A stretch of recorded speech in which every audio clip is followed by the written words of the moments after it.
Hello, this is the information introductory slides for the Master of Science in Leadership assessments that are done in several courses, and particularly in LDR 605. My name is Marilyn Bugenhagen. I'm an associate professor of leadership at Marian University, and part of my background is I study leader behaviors as well as organizational behaviors, and I'm pleased to be presenting this information to you today. So the assessments, what you really have to think about is what is the role.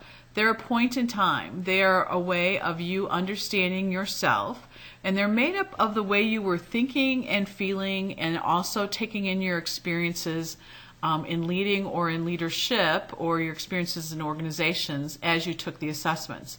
And they can be very true for you if you were true to yourself at the time that you took those assessments. So if you were answering exactly how you do think and feel, that is a benefit. Now, sometimes we tend to take these assessments and say, well, I think I'd like to be like this, or this is what I think I should be, versus really being the results of who you are. And so those are the things that you have to think about, because the results are not who you are, they are your tendencies. And I think I probably just kind of messed you up by saying they're not who you are. And they are not. They're your tendencies. It's how you answered and how you were thinking about the questions and the different points and ranking them at the time you took the results. So it's a measure of your tendencies, particularly if you were very true to yourself as you answered those questions. Your results are provided just to you and you only. You're going to talk about them in your leadership portfolio. You're going to talk about them in reflections. But there are particular ways that you can talk about them and just reveal the kind of information that you want to. The biggest piece of this is for you to reflect on the results, because it can tell you about your leading or your leadership capacity. It can tell you about how you tend to work with others. The biggest thing about this is for the leader to really think about how am I self-aware? What are the things that I know and understand about myself? And so from an inside-out approach, it's you and who you are, and do you present yourself as worthy of someone else's trust?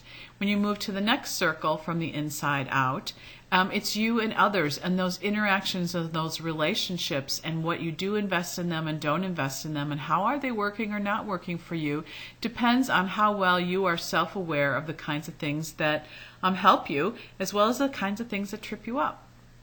When we go to the third circle, we look at you and others and their relationships, but then our values. And those are the things that come into our workplaces and into our organizations and even into our family life, your original organization that you were born into. And finally, when we look at you with others and your relationships, the values, and then the organization and the purpose of the organization, the mission, is where then we're on the outside of that circle. Most development for organizations and in various businesses is going to be on that outside layer, and really it's the inside layer that's the most important. So for a leader to know thyself is really an important piece.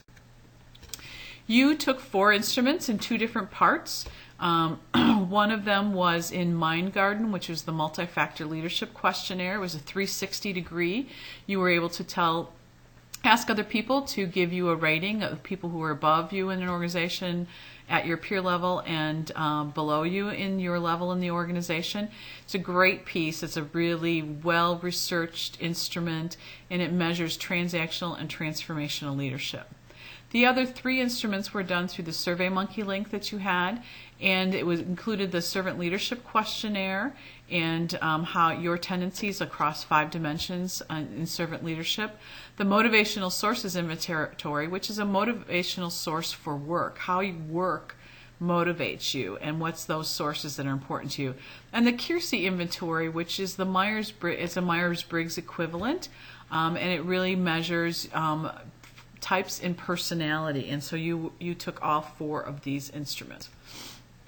So you will have received an individual report emailed to you or handed out in class. Each inventory has a narrated slideshow for you to watch, and there are additional readings provided to assist you in your understanding of the results. So I hope that you find a lot of learning, and please contact me if you have further questions.